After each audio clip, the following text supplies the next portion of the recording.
નમસ્કાર, ન્યૂઝ 18 ગુજરાતીમાં આપનું સ્વાગત છે। હું છું આપની સાથે સંધ્યા। સોના ચાંદીના ભાવમાં જબરદસ્ત ઉછાળો।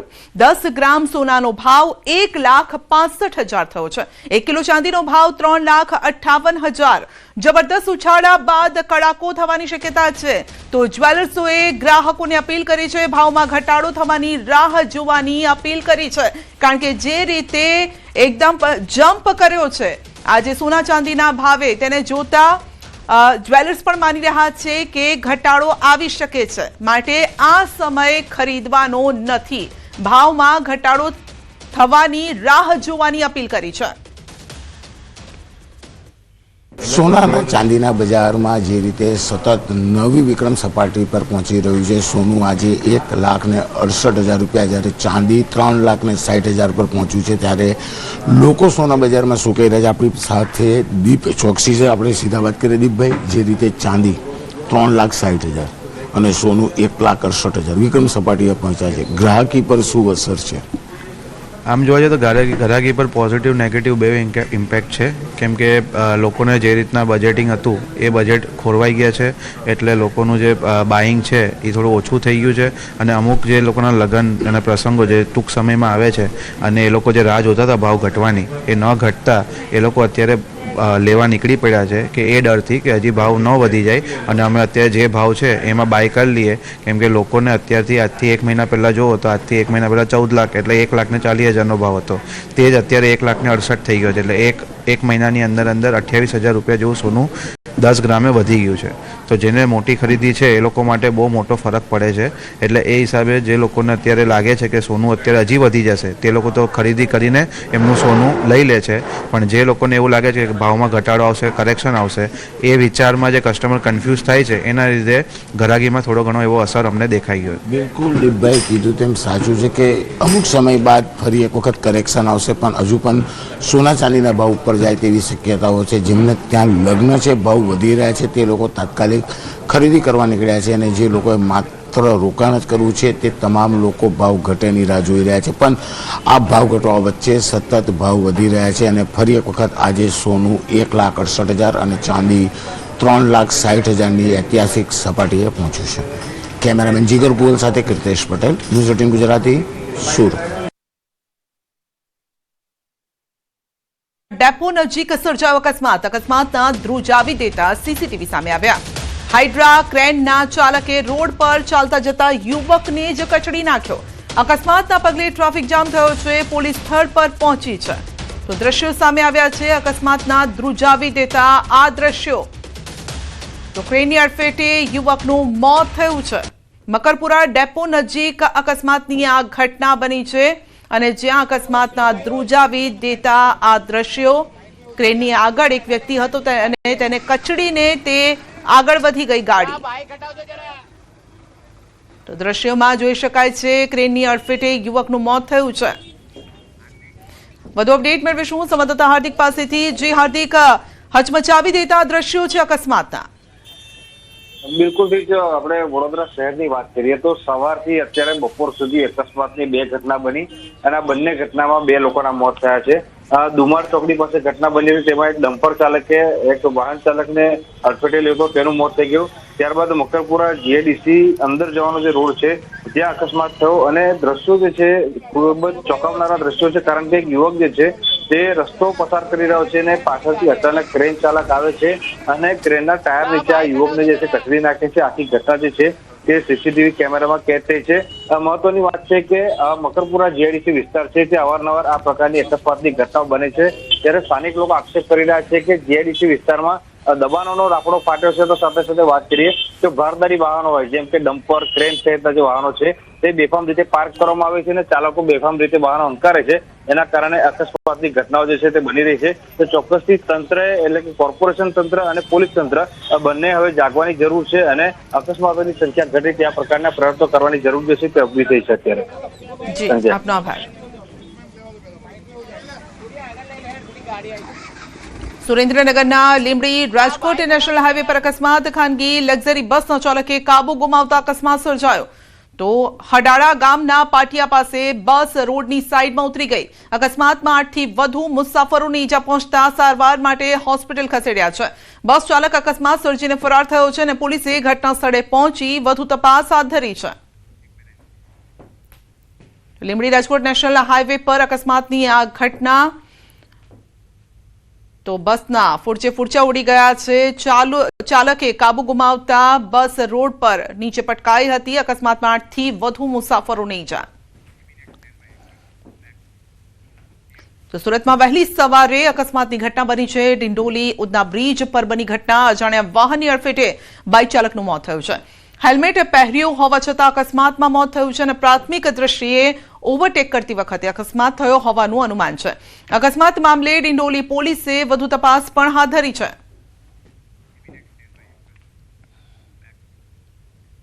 વડોદરાના ગણપતપુરા પાસે અકસ્માતમાં એકનું મોત. ટ્રક અને બાઇક વચ્ચે સર્જાયો અકસ્માત. બાઇક ચાલકનું ઘટના સ્થળે મોત થયું છે. મૃતક ખેડાના સનાદરા ગામનો રહેવાસી છે. અકસ્માતના પગલે ટ્રાફિક જામ સર્જાયો છે. અકસ્માત થયું જાણ થતાં હું અહીંયા દોડી આવ્યો હતો. અહીંયા સ્થળ પર આવતા એક ટ્રક ચાલકે બાઇક સવારને ટક્કર મારતા મૃત્યુ પામેલ છે.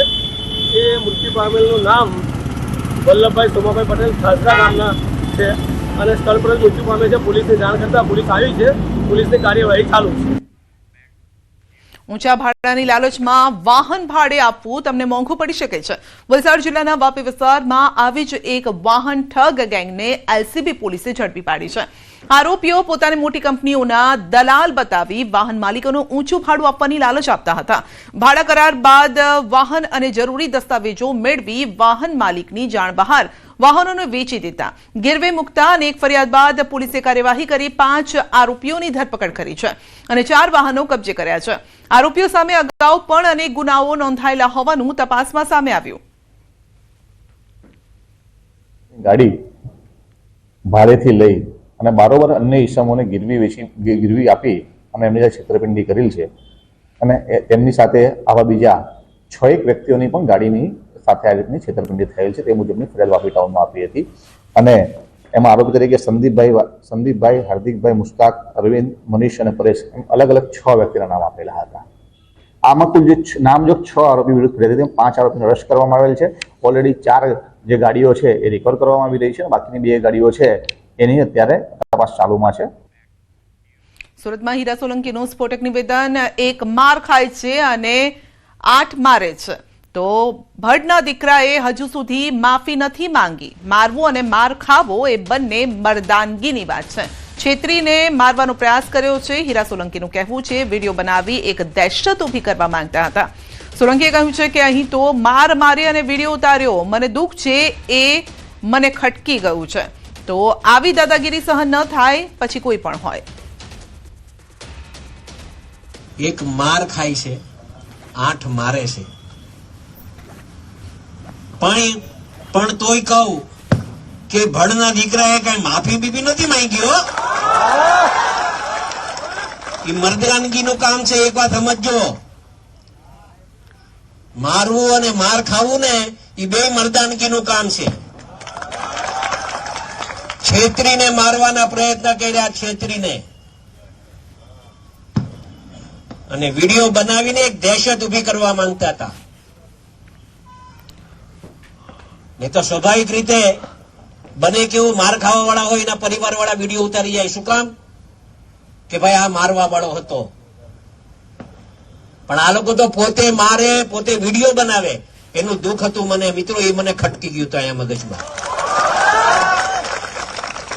મેં કીધું આવી દાદાગીરી સહન નહીં થાય. તો બગદાણામાં કોળી યુવકને મારવાનો મામલો અને માયાભાઈની પ્રતિક્રિયા સામે હીરા સોલંકીનો વળતો જવાબ. જે થઈ રહ્યું છે એ સારા માટે થઈ રહ્યું છે. જે થશે એ સારા માટે થશે. હીરા સોલંકી જયરાજ આહિર જેલમાં ગયા બાદ માયાભાઈ દ્વારા અપાયેલ પ્રતિક્રિયામાં કહેવાયું હતું કે જે થઈ રહ્યું છે એ સારા માટે, જે થશે એ પણ સારા માટે. જેનો વળતો જવાબ આપતા હીરા સોલંકીએ પણ કહ્યું છે, હું પણ એ જ કહું છું કે જે થઈ રહ્યું છે આ સારા માટે થઈ રહ્યું છે અને જે થશે એ સારા માટે થશે. એમાં ઈશ્વરનો સંકેત હોય છે અને આપણે જે ખોટું કર્યું છે આટલામાં સમજી જવાનું હોય, રોકાઈ જવાનું હોય, આગળ ન વધાય. જોશો નું ફ્રેશ સુઈ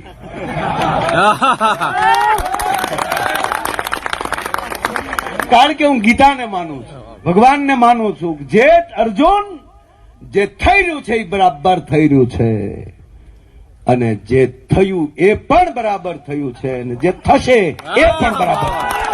બસ આ દ્વારકાધીશ કહે હું નહીં. કે જે થઈ રહ્યું છે એ સારા માટે થઈ રહ્યું છે, જે થશે એ પણ સારા માટે જ થશે. આ વાસ્તવિકતા છે. કેમ કે ઈશ્વરનો સંકેત એવો કંઈક હોય છે. આપણે કંઈક ખોટું કરીએ તો ઈશ્વર એટલા માટે જે થઈ રહ્યું છે સારા માટે થઈ રહ્યું છે એટલામાં સમજી જવાનું હોય કે આટલામાં રોકાઈ જવાનું હોય, આગળ વધાય નહીં. અને એના માટે આ થઈ રહ્યું છે સારા માટે થઈ રહ્યું છે, થશે એ બી સારું જ થશે, અને હવનું ઈશ્વર સારું કરે. 18 વર્ણના લોકોનો અમે આભાર માનીએ છીએ, સોશિયલ મીડિયાના લોકોનો આભાર માનીએ છીએ, ટીવી મીડિયા જે છે એમનો અમે આભાર માનીએ છીએ કે આ લડતમાં અમારા સાથ અને સહકાર આપ્યો. એ બદલ આપ સૌને અમે હાથ જોડી અને ખૂબ ખૂબ કોળી સમાજ દ્વારા આપ સૌનો આભાર માનીએ છીએ. Thank you. જમ્મુ કાશ્મીરના ગુલમર્ગમાં હેલિકોપ્ટર સેવા પ્રવાસીઓ માટે મુખ્ય આકર્ષણનું કેન્દ્ર બની છે. ગુલમર્ગના ટુરિસ્ટ ડેસ્ટિનેશન જેમ કે સનશાઇન પીક, આફ્રોથ સહિત ના જે સ્થળો છે, ખાસ કરીને હિમવર્ષાનો નજારો જોવા માટે હેલિકોપ્ટર પ્રવાસીઓને આકર્ષી રહ્યું છે, અને મોટી સંખ્યામાં પ્રવાસીઓ હેલિકોપ્ટર સર્વિસ દ્વારા બરફથી ઢંકાયેલા પહાડો, સુંદર ઘાટીઓનો નજારો માણી રહ્યા છે. પ્રવાસીઓએ હેલિકોપ્ટર રાઇડ અંગે કહ્યું કે ગુલમર્ગમાં આ સેવાની મજા માણવી જોઈએ. न्यूज़ 18 में आपका इस्तकबाल. मैं हूं मुनीर हुसैन हुर्रा. जैसा कि आप जानते हैं गुलमर्ग में जो हेलीकॉप्टर राइड है और काफ़ी फेमस हो रही है, और बड़ी तादाद में टूरिस्ट जो है वो यहाँ पे आ रहे हैं और इसकी राइड कर रहे हैं. और मेरे साथ यहाँ पे बहुत सारे टूरिस्ट्स हैं, इन्होंने राइड किए हैं. इनसे बातचीत करते हैं. जी आप कहाँ से हैं सर? मैं नोएडा से हूँ और मेरी मिसेस है बताएं, आप अपनी एक्सपीरियंस बताएं जो आपने राइड. जमीन से काफ़ी हमने देखा था, लेकिन एक अजब ही नज़ारा था अगर आप हेलीकॉप्टर राइड करते हैं. और मैं सबको बोलता हूँ please don't miss this opportunity. आप हेलीकॉप्टर राइड करें और इस नज़ारा इन ब्यूटीफुल वादियों को देखें. And it's really awesome. हम पिछले 5 घंटे से इस राइड की वेट कर रहे थे because since morning, but due to bad weather we were just waiting. We have not gone anywhere else. We was just waiting over here just to have a ride. बहुत सुंदर experience है, बहुत सुंदर जगह है. हमने बहुत मजा किया गुलमर्ग में. सबको आना चाहिए. Kashmir is very safe, very beautiful. Please come and enjoy. It is heaven on earth. Mountains, snow थी, ट्रीज बहुत सारे देखे मैंने. मतलब बहुत अच्छा था. 10 on 10 था एक्सपीरियंस में. जो हेलीकॉप्टर राइड में बैठकर जो ये नज़ारा देख रहे हैं कुदरत का, वो अलग ही है और उसका कोई सानी नहीं है. और इन्होंने रिकमेंड किया है कि सभी टूरिस्ट आए, वो जो गुलमर्ग आए ज़रूर इसकी सवारी करें और कुदरत के खूबसूरत नज़ारे देखें. न्यूज़ 18 जम्मू कश्मीर के लिए मैं गुलमर्ग से मुनीर हुसैन हुर्रा. તો કુદરત જ્યારે મન મૂકીને વરસે છે ત્યારે પૃથ્વી પર કેવો નજારો સર્જાય છે તેનું આ જીવંત ઉદાહરણ છે, એટલે કે આપણું કાશ્મીર. જેણે આપણે ધરતીનું સ્વર્ગ કહીએ છીએ ને ત્યારે અહીં દૂધ જેવી સફેદ બરફની ચાદરમાં લપેટાઈ ગયું છે. શ્રીનગરથી લઈ ગુલમર્ગ સુધી જ્યાં નજર કરો ત્યાં બસ બરફ જ બરફ જોવા મળે છે. શ્રીનગરના રસ્તાઓ અત્યારે રસ્તા નથી રહ્યા, પરંતુ બરફના એક લાંબા પટ્ટા બની ગયા છે. વાહનોની અવરજવર થંભી ગઈ છે. રસ્તા પર બરફના થર એટલા જાડા જામી ગયા છે કે જાણે કુદરતે રસ્તા પર સફેદ કાર્પેટ બિછાવ્યું હોય.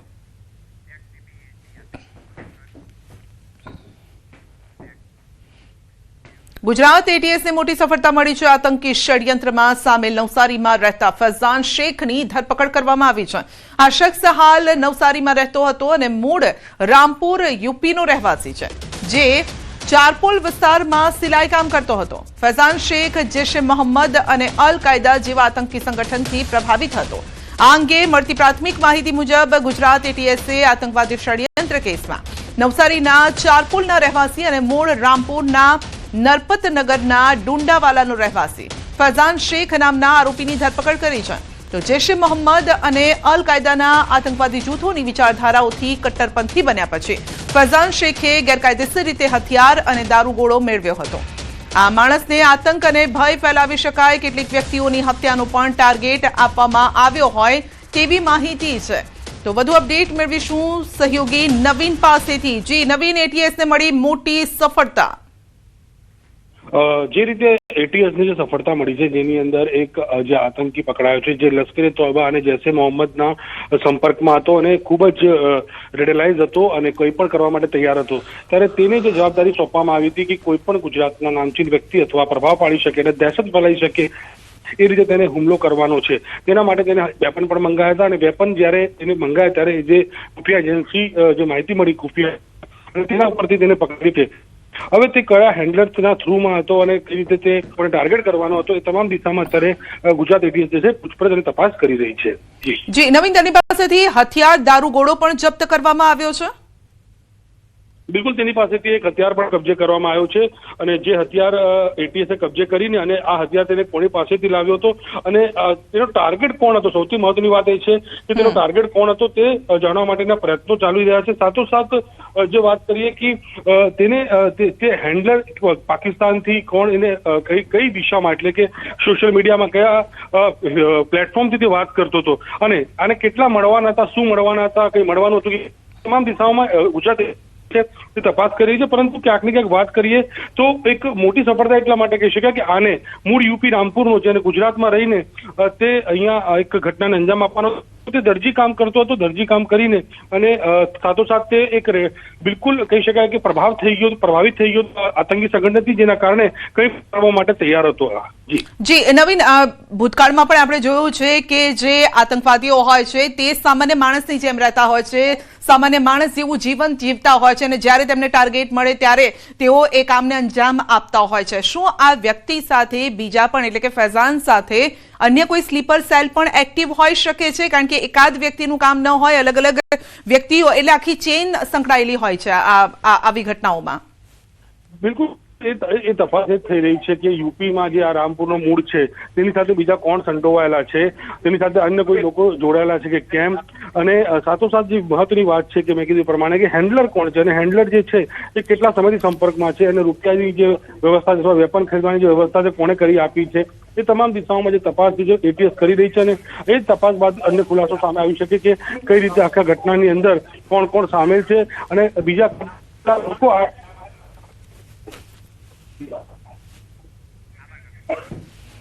જી નવીન, આપનો આભાર અમારી સાથે જોડાવા બદલ. ગુજરાત એટીએસને નવસારીમાંથી એક મોટી સફળતા હાથ લાગી છે. નવસારીના ઝારાવાડ વિસ્તારમાં ટેલરિંગનું કામ કરતા એક યુવાનને આતંકવાદી પ્રવૃત્તિઓ સાથે સંકળાયેલ હોવાની બાતમી મળતા ધરપકડ કરવામાં આવી છે. 25 જાન્યુઆરીના રોજ ગુજરાત એટીએસને માહિતી મળી હતી અને ત્યાં ધરપકડ કરવામાં આવી હતી. ત્યારબાદ ગુજરાત એટીએસે નવસારીના જે ઝારાવાડ વિસ્તાર છે અને આ જે ટેલરિંગની દુકાન છે આ દુકાનમાં આ રીતનું જે જોબ વર્કનું જે કામગીરી છે એ કામગીરી જે મૂળ ઉત્તર પ્રદેશના રહેવાસી ફૈઝાન શેખ હતો એને એ આ દુકાનમાં ટેલરિંગનું કામ કરતો હતો અને આ જે જગ્યા છે આ જ જગ્યા પર બેસીને એ પોતે જે છે ફૈઝાન શેખ એ કામ કરી રહ્યો હતો અને આ જે દુકાન જે છે ચારપુર વિસ્તારમાં આવેલી દુકાન છે અને વિવિધ જે લોકો છે આ સાથે રહેતા લોકોને પણ જે ફૈઝાન શેખ છે જે પ્રવૃત્તિઓમાં સંકળાયેલ હતો એણે લોકોને પણ પોતાની કામગીરી જે આતંકવાદી પ્રવૃત્તિઓ સાથે સંકળાયેલો હતો તેની ગંધ આવવા દીધી ન હતી અને જે લોકો છે એ લોકોને પણ આ બાબતે ખ્યાલ ન હતો. આ જે દુકાનના જે મૂળ માલિક જે છે એમની સાથે વાત કરવાનો પ્રયત્ન કરીશું. ન્યૂઝ 18 ગુજરાતીની ટીમ ત્યાં જે જગ્યા પરથી ગુજરાત એટીએસે ધરપકડ કરી છે જે દુકાનના જે માલિક છે એમની સાથે વાત કરીશું. मैं यहाँ पे टेलर का काम करता हूँ, 12-15 साल से काम करता हूँ यहाँ पे, फैमिली के साथ में रहता हूँ यहाँ पे और कारीगर मेरे पास 8-10 कारीगर काम करते हैं सर और सीजन के हिसाब से 5-6 महीने के लिए आते हैं और चले जाते हैं. और वो लड़का भी जिला रामपुर तहसील स्वार नरपतनगर का रहने वाला है और मेरे पास यहाँ पे कोड का काम करता था, कोड बनाता था सर. और भी कारीगर काम करते हैं और वो खाना खाते हैं यहीं पे और सो जाते हैं, काम करते हैं, सूट बनाते हैं, वो भी कोड बनाते हैं. જી ચોક્કસથી જે ફૈઝાન શેખ જે છે એ આ દુકાનમાં જ રહીને પોતાનું કામ કરી રહ્યો હતો અને પોતાનો જે માલિક છે એમને પણ આજે તમામ જે આતંકવાદી પ્રવૃત્તિઓ સાથે જોડાયેલો હતો, મોબાઈલ એટલે કે સોશિયલ મીડિયાના દ્વારા આ પ્રવૃત્તિઓ સાથે જોડાયો તેમની પણ ગંધ અમને નથી આવીને ગુજરાત એટીએસ દ્વારા આજે એને કોર્ટમાં રજૂ કરવામાં આવ્યો છે અને રજૂ કર્યા બાદ એમને નામદાર કોર્ટે 12 દિવસના રિમાન્ડ મંજૂર કરવામાં આવ્યા છે અને હવે ગુજરાત એટીએસની ટીમ અને ઉચ્ચ અધિકારીનો કાફલો પણ ઘટના સ્થળે પહોંચી ચૂક્યો છે અને તમામ જે ગતિવિધિઓ હતી, કઈ પ્રવૃત્તિઓ કરવાનો હતો, કોણ હથિયારો ક્યાંથી ખરીદ્યા હતા અને કયા ચોક્કસ જૂથને મારવા માટે આ પ્રવૃત્તિઓમાં સંકળાયેલો તમામ જે દિશાઓ છે દિશાઓમાં હવે ગુજરાત એટીએસના ઉચ્ચ અધિકારીઓ હાલ તપાસ કરી રહ્યા છે. ભાવિન પટેલ, ન્યૂઝ 18 ગુજરાતી, નવસારી. બુલેટિનમાં આગળ વધીશું નાનકડા બ્રેક બાદ.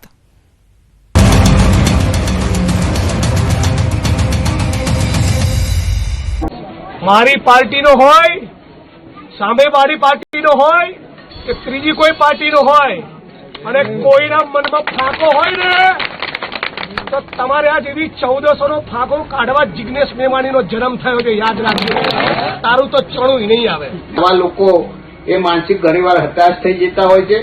એ લઘુત્તર ગ્રંથિથી પીડાતા લોકો કે પોતાના પગ નીચેથી જાણે ધરતી ખસી જાય હોવી લાગે છે.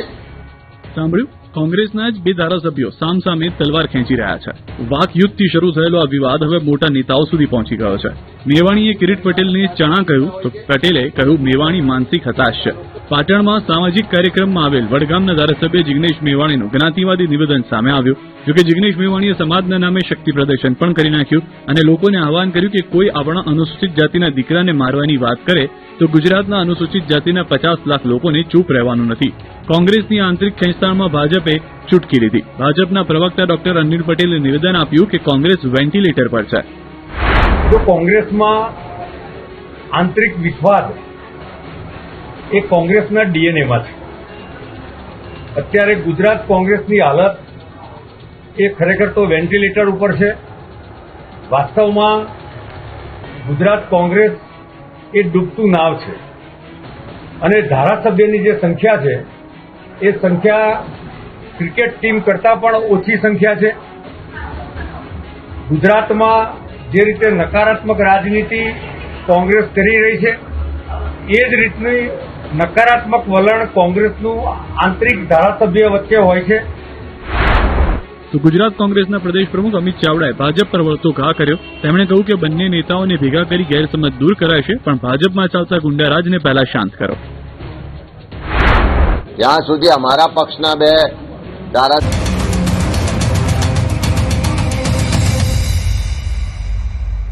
હોય અને સાથે સાથે આ જૈશે મોહમ્મદ અને અલકાયદાની જે વિચારધારા છે આનાથી ઘણો પ્રભાવિત છે. આ લોકોના ચેનલ્સ વગેરે ફોલો કરે છે અને આ લોકોના કહેવા મુજબ ભારતમાં જેહાદ ફેલાઈને અને કાશ્મીરને ભારતથી અલગ કરવા માટેની કાવતરામાં પણ સામેલ હોય એ રીતની આની પ્રાઇમા ફેસી એક ઇન્ફોર્મેશન મળી હતી. આ ઇન્ફોર્મેશનને ડેવલપ કરવા માટે wireless sub inspector Nikunj Joshi અને પીએસઆઈ ડીબી રબારીની એક ટીમ બનાવવામાં આવેલી. આ લોકો દ્વારા એનાલિસિસ કરવામાં આવેલો અને જાણવા મળેલ કે આ એક અલ ફૈજાન ગાજા કરીને એક ઇન્સ્ટા આઈડી છે જે ચલાવી રહ્યો છે.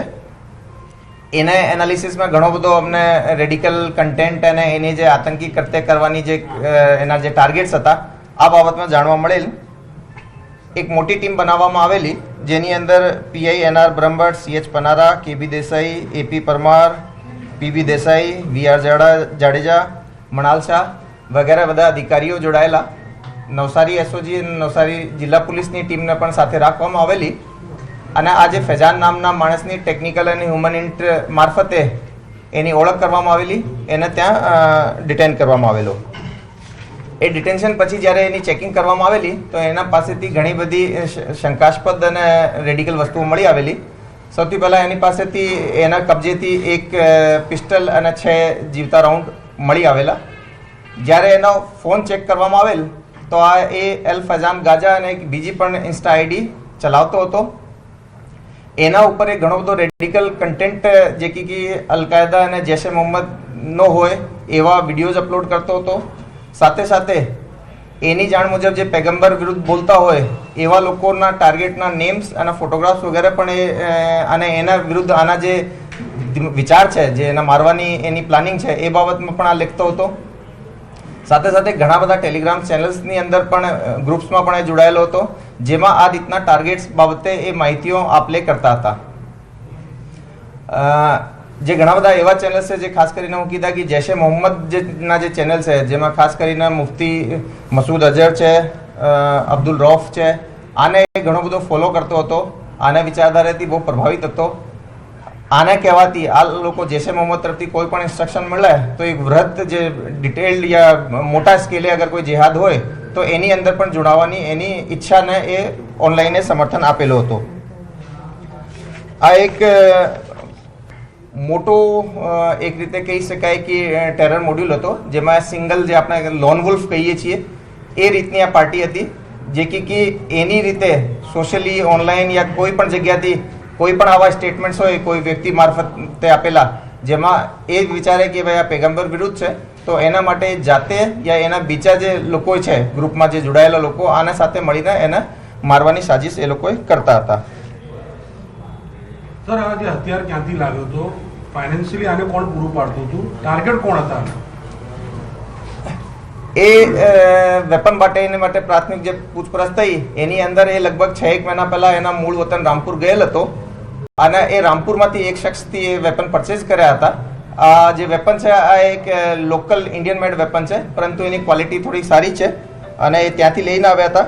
ટાર્ગેટ બાબતે એ ઘણા બધા લોકોને ટાર્ગેટ કરવા માટે આ ફોટોગ્રાફ્સ અને નામ છે એના ડિટેલ નેમ્સ અને એની ડિટેલ ફોટોગ્રાફનું એનાલિસિસ કરીને પછી અમે એના બાબતે આગળની તપાસ હાથ ધરીશું. ફાઇનાન્શિયલી કેવી રીતે મજબૂત પૈસા પોતે આપતો હતો કે ત્યાંથી કોઈ આપતું હતું હેન્ડલ હતો?